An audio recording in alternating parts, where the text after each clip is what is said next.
Pour protéger les mamans et les nouveau-nés, on a été obligé de fermer la maternité à tout accompagnant. Ça nous a fendu le cœur. Quand on a eu les résultats des tests Covid positifs de 3 résidents. Avoir appris qu'il y avait des cas à l'EHPAD de Nainville. Des situations compliquées, forcément, dès que ça touche à nos collègues, par exemple, à des gens avec qui on a l'habitude de travailler, il y a plus d'émotions, plus de tensions, forcément. Le vendredi de la 2e semaine, je me souviens, j'étais d'après-midi. On a eu 13 appels en attente pendant 1 heure et je suis ressortie d'ici, j'étais lessivée. Moi, personnellement, le plus difficile, c'était la première semaine avant qu'on reçoive les patients. Je me réveillais tous les matins à 5 heures. Ce qui est le plus difficile pour moi, c'est de rentrer chez moi et de me dire que je peux contaminer ma fille.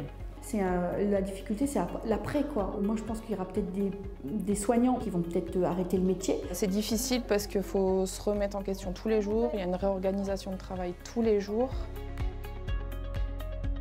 J'espère qu'on en sortira tous grandis. Ce qu'a généré le Covid dans l'équipe a mis à jour beaucoup de choses qu'il va falloir qu'on réexploite quand on va redevenir pas Covid, on va dire, en termes d'organisation de travail, en termes de compétences. Pour l'instant, je l'imagine pas trop, mais c'est toujours la peur de sortir de ce confinement et de se dire peut-être qu'on le revivra, peut-être d'ici quelques mois. On a tous appris de la crise et on apprend à se protéger, à protéger les autres mieux par rapport à ces situations de contagion. Probablement qu'en tant qu'infectiologue, on aura beaucoup moins de mal à convaincre les gens de se vacciner, par exemple, après tout ça. Profiter de la vie et voir la vie différemment tout en profitant de l'ensemble de mes proches au maximum. Sortir, probablement, après le confinement. C'est d'aller retrouver sa famille, ses parents qu'on n'a pas vus.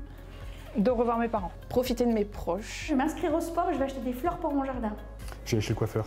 Je sais pas du tout, j'ai pas du tout réfléchi à ça.